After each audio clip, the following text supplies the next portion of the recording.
dusty roads of Afghanistan. Crowded, often dangerous. And to keep them safe as U.S. military supply routes, a congressional report shows that American taxpayer dollars are paying warlords for protection. The report claims payments aid the insurgency and undermine an effective Afghan government. It also cites the U.S. military for lack of oversight.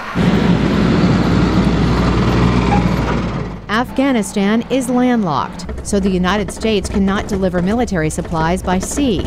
Air cargo delivery is too expensive, so the U.S. military contracts with private Afghans to provide safe transport over truck routes.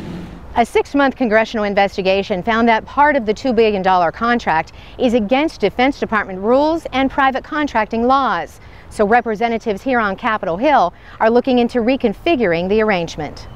What initially was a cost-effective expediency, however, has morphed into an institutionalized reliance and a dangerous shortcut. At an oversight hearing, Representative John Tierney sparred with Army Lieutenant General William Phillips. When we know that there's only 2 or 3 people in their company that are in country and that they've never been out on the road, do we think that that's the appropriate oversight and management here?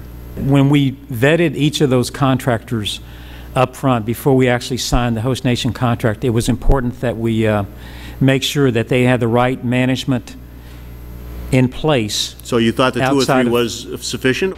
Hiring private companies is common during wartime, but hiring local militias is unusual.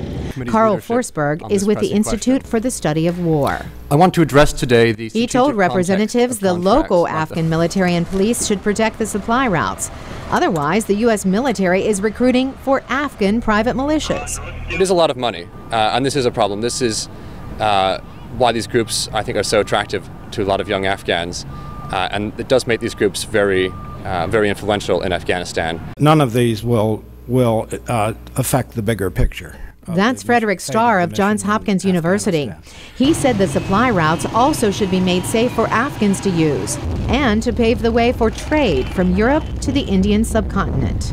That is going to create a money machine for Afghanistan, and in that case, I say, pay off whomever you need to pay off, get the roads open, and the next day, the locals will themselves be protecting it.